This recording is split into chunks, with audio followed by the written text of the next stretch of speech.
전도서 7장 13절에서 18절의 말씀입니다.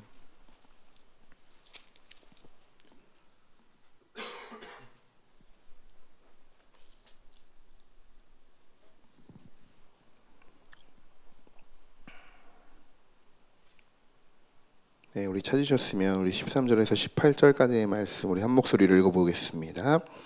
하나님께서 행하시는 일을 보라. 하나님께서 굽게 하신 것을 누가 능히 곧게 하겠느냐. 형통한 날에는 기뻐하고 공고한 날에는 되돌아보아라. 이 두 가지를 하나님이 병행하게 하사 사람이 그의 장래일을 능히 헤아려 알지 못하게 하셨느니라. 내 허무한 날을 사는 동안 내가 그 모든 일을 살펴보았더니 자기의 의로움에도 불구하고 멸망하는 의인이 있고 자기의 악행에도 불구하고 장수하는 악인이 있으니 지나치게 의인이 되지도 말며 지나치게 지혜자도 되지 말라. 어찌하여 스스로 패망하게 하겠느냐. 지나치게 악인이 되지도 말며 지나치게 우매한 자도 되지 말라. 어찌하여 기한 전에 죽으려고 하느냐. 너는 이것도 잡으며 저것에서도 내 손을 놓지 아니하는 것이 좋으니 하나님을 경외하는 자는 이 모든 일에서 벗어날 것임이라. 아멘. 우리가 전도서라고 하면은 딱 떠오르는 아주 유명한 말씀이 있죠. 헛되고 헛되며 헛되고 헛되니 모든 것이 헛되도다. 전도서는 굉장히 극단적이고 때론 현실적인 그런 표현이 많이 나오는 성경입니다. 잘못하면 그냥 이 말씀을 그냥 받아들인다면 어떻게 보면 잘못한 요소도 이렇게 생길 수 있고, 그래서 아주 우리가 신중하게 이것을 어떻게 이야기했는지, 이 전도자가 이것을 무슨 의미로 이야기를 했는지 우리가 신학적으로 잘 살펴보고 읽어야 할 부분이 분명히 있습니다. 그러나 전도서의 장점으로 한번 우리가 본다면 전도서는 우리의 현실을 아주 직시할 수 있게 이렇게 해주는 말씀이기도 합니다. 전도서는 시편처럼 시적인 분위기도 아니고 함축적인 단어도 많이 사용하지 않기 때문에 성경을 읽으면서 바로바로 내 삶과 성경을 비추어 볼 수 있습니다. 그래서 오늘은 본문 말씀을 우리가 묵상하면서 그 안에서 하나님이 우리에게 어떤 말씀을 하고 계신지, 나는 지금 어떤 모습으로 살아가고 있고 우리의 삶을 우리가 되돌아보는 그런 시간을 가져보려고 합니다. 우리 그런 마음으로 13절의 말씀을 다시 한번 읽어보겠습니다. 하나님께서 행하시는 일을 보라. 하나님께서 굳게 하신 것을 누가 능히 곧게 하겠느냐. 아멘. 마치 갈라디아의 저자 우리 바울처럼 좀 굉장히 부드럽게 이야기하는 것 같지 않고 뭔가 화가 나 있는 것 같기도 하고 좀 답답해하는 말투로 이야기하고 있습니다. 마치 이런 느낌입니다. 하나님이 하시는 일 한번 봐봐. 어느 누가 감히 하나님이 하시는 일을 막을 수 있겠어. 이렇게 뭔가 혼을 내기도 하는 느낌이 들죠. 저는 오늘 본문 말씀을 제가 이제 설교로 묵상을 먼저 하면서 문득 이런 생각이 들었습니다. 우리가 너무 듣기 좋고 편한 말씀만 내가 들으려고 하는 건 아닌가. 또 저는 설교자의 입장에서 똑같이 너무 듣기 좋은 소리만 하고 있고 너무 일상적인 말씀만 전하고 있지는 않는가. 저는 이런 생각이 문득 들게 되었습니다. 근데 우리가 가끔은 하나님의 따끔한 소리도 한번 들어보고 반성도 하고 저는 정신도 차려봐야 된다고 생각합니다. 마치 아이들이 정말 잘못했거나 부모님이 꼭 혼을 내면서까지 가르치는 것들이 있습니다. 정말 어쩔 때는 어쩔 수 없이 사랑의 매를 들 때도 있죠. 아주 올바르게 가르칠 때가 있습니다. 우리도 하나님 앞에서 이 어린아이와 같이 매번 순수하고 우리가 사랑만 받고 자라지만 가끔은 우리가 하나님의 무서운 훈계도 분명히 필요한 것 같습니다. 우리가 아무리 노력하고 애써봤자 안 되는 일들이 있습니다. 마치 계란으로 바위를 치듯이 우리가 무모한 행동을 할 때가 있다는 것이죠. 성도 여러분, 우리는 하나님 앞에서 절대로 무모하게 행동하지는 않았으면 좋겠습니다. 하나님이 하시는 일을 우리가 힘으로 도저히 감당할 수도 없는 것들이고, 또 그 일들이 이루어진다고 만약에 해도 하나님께서 일하셔야 가능한 일입니다. 그런데 자꾸 우리 힘으로만 마치 내가 다 이룬 것 같이 행동하고 그렇게 또 교만해질 때가 있죠.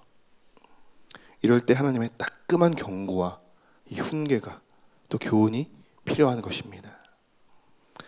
오늘의 결론 말씀이기도 한데요, 우리 모두 하나님을 경외하는 그런 자녀들이 되기를 소망합니다. 경외한다는 건 하나님을 두려워하는 것이죠. 그냥 일반적인 두려움이 아니라 하나님을 경외한다는 것은 나의 모든 삶의 영역에서 정말 하나님의 절대 주권을 인정하면서 그를 두려워하는 것입니다. 우리 14절의 말씀도 한번 같이 읽어보겠습니다. 형통한 날에는 기뻐하고 곤고한 날에는 되돌아보아라. 이 두 가지를 하나님이 병행하게 하사 사람이 그의 장래일을 능히 헤아려 알지 못하게 하셨느니라. 아멘. 이렇게 말씀하셨습니다. 우리가 하나님을 경외해야 되는 이유이죠. 우리 하나님의 뜻을 알 수가 없습니다. 여러분, 우리가 우리의 일이 잘 풀리는 것도, 또 답답할 정도로 풀리지 않는 것도 다 하나님의 계획인 줄 믿습니다. 그 안에서 분명히 우리 안에 우리에게 말씀하시는 것이 있다는 것이죠. 기독교인이라고 매번 좋은 일만 생기는 것은 아닙니다. 그것은 기복신앙에 빠지는 그런 이유 중에 하나입니다. 형통한 날과 곤고한 날을 오늘 말씀에서 하나님이 병행한다, 이렇게 말씀하십니다. 우리가 호사다마라는 사자성어도 있듯이 좋은 일과 안 좋은 일들을 우리는 수없이 겪으면서 그렇게 살아가고 있습니다. 여러분은 지금 형통한 날을 보내고 계신가요? 아니면 곤고한 날들을 보내고 계신가요? 둘 중 무엇이 됐든지 우리가 하나님 앞에서 기도함으로 또 엎드림으로 우리가 간절히 하나님의 뜻을 구하시기만을 우리가 소망합니다. 오늘 인생의 허무함을 느끼는 이 전도서의 저자는 이렇게 이야기합니다. 내 허무한 날을 사는 동안 내가 그 모든 일을 살펴봤다. 자기의 의로움에도 불구하고 멸망하는 의인이 있고, 또 자기의 악행에도 불구하고 장수하는 악인이 있더라. 여러분 주변에서도 이런 분들 많이 보셨을 겁니다. 전도서가 쓰여진 이 시점도 벌써 2000년이 시간이 지났지만, 훨씬 더 지났지만 지금 우리 시대에도 이 말씀이 아주 딱 맞는 말씀이죠. 그러나 여러분, 15절의 말씀을 자세히 보면 이 말씀에 뭐가 문제가 되는지 우리가 문제점을 찾아볼 수 있습니다. 의로움에도 그리고 악행에도, 자, 그 두 단어 앞에 무슨 단어가 있습니까? 자기애라는 단어가 있습니다. 우리가 그냥 스쳐 지나가면서 말씀을 보면 그냥 의롭지만 멸망한 사람도 있다, 뭐 악하지만 뭐 잘 사는 사람도 있다, 우리가 이렇게만 생각할 수 있는데, 그보다 더 집중해야 할 단어는 그 앞에 있는 자기의라는 단어에 우리가 주목해야 된다는 것이죠. 중심이 지금 전혀 하나님한테 맞춰져 있는 게 아니라 자기 자신한테만 맞춰져 있는 겁니다. 그러니까 16절과 17절에 이런 문제들이 생깁니다. 지나치게 의인도 되지 말며 지나치게 지혜자도 되지 말라. 지나치게 악인이 되지도 말고 우매자도 되지 말라. 이것은 패망의 길이고 죽는 길이다. 우리가 어릴 때부터 이 말씀처럼 우리가 배우진 않았죠. 신앙은 뜨겁거나 차거나 뭐 이렇게 해야 된다고 우리가 늘 배워왔습니다. 그런데 여기는 굉장히 극단적인 표현이었죠. 이 말씀을 잘못 이해하면 그냥 이렇게 됩니다. 너희 그냥 아무것도 하지 마라. 어차피 뭐 악인이 더 잘 살 수도 있고 의인이 더 못 살 수도 있는데 그냥 너희는 아무것도 하지 말고 그냥 너희 되는 대로 살아가라. 그냥 뭐든 중간만 해라. 우리가 이렇게 오해할 수도 있습니다. 그러나 그런 말씀이 아니죠. 자기의 이 단어부터 시작된 지나치게 뭐뭐 되지 말라라는 뜻은 우리가 죄와 허물로 가득한 인간이 스스로 의인이 되거나 지혜자가 절대로 될 수 없다. 인간 스스로는 의인이 될 수가 없으므로 자신 속에 있는 의와 악의 공존함을 그냥 인정해라. 그리고 너희 스스로가 절대로 의인인 척하지 말라. 이런 의미로 지금 솔로몬은 이 전도서를 기록한 것입니다. 오늘 하나님이 우리에게 따끔하게 혼을 내시면서 우리에게 말씀하시는 부분이라고 생각합니다. 바로 너희 스스로, 우리 스스로 의인인 척하지 말아라 라는 말씀이죠. 여러분, 우리 하나님 앞에서 교만하지 말고 하나님이 주신 그 겸손함만 유지하시기를 바랍니다. 잠언 말씀에 이런 말씀이 있습니다. 교만은 패망의 선봉이요 거만한 마음은 넘어짐의 앞잡이니라. 스스로 패망의 길을 선택하고 죽음의 길을 걸어가는 것은 우리들의 교만함 때문입니다. 스스로 의인인 척하고 악에 대한 경각심이 없이 악을 행하는 것, 하나님을 경외하지 않기 때문입니다. 마치 말씀에 있는 것처럼 우리의 모든 삶에 자기의가 항상 먼저 들어가는 것이죠. 하나님의 일을 행하는 것이 아니라 그냥 자기의 일을 행하는 것.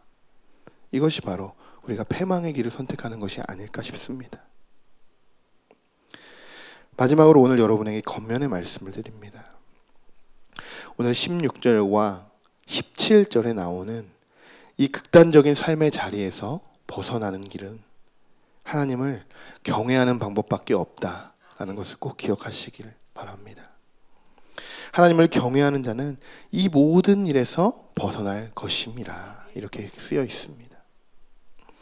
여러분에게 지금 주어진 그 상황과 환경들이 원망하거나 또 부정적으로 보기보다는 지금 하나님의 나를 통해서 하나님의 일들을 지금 병행하고 계시는구나. 오히려 굉장히 감사한 거죠. 하나님이 내 안에 지금 역사하고 계시다는 것을 우리가 느낄 수 있다는 것. 그렇게 조금만 시선을 바꿔보면 정말 하나님이 나를 계속적으로 낮추셨다, 높이셨다 하고 있구나. 지금 그렇게 나를 사용하고 계시구나라는 것을 느낄 수 있습니다. 이런 믿음으로 우리가 오늘 말씀을 받아들였으면 좋겠습니다. 그리고 형통한 날을 지금 보내고 계신 분들이 있다면 저는 충분히 기뻐하시길 이렇게 축복드립니다.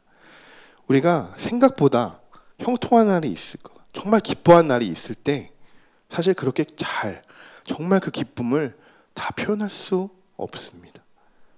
그냥 너무 좋다 하고 그냥 이렇게 끝나버리는 경우가 있는데 이 기쁨을 그냥 내 자신에서 끝나지 말고 하나님께 온전히 기쁨을 내가 드린다라고 생각하고 정말 최고의 기쁨으로 여러분이 기쁨을 누릴 수 있는 것, 그것도 하나님이 주신 축복입니다. 충분히 여러분이 기쁨을 느끼실 수 있는 느껴보시길 바랍니다.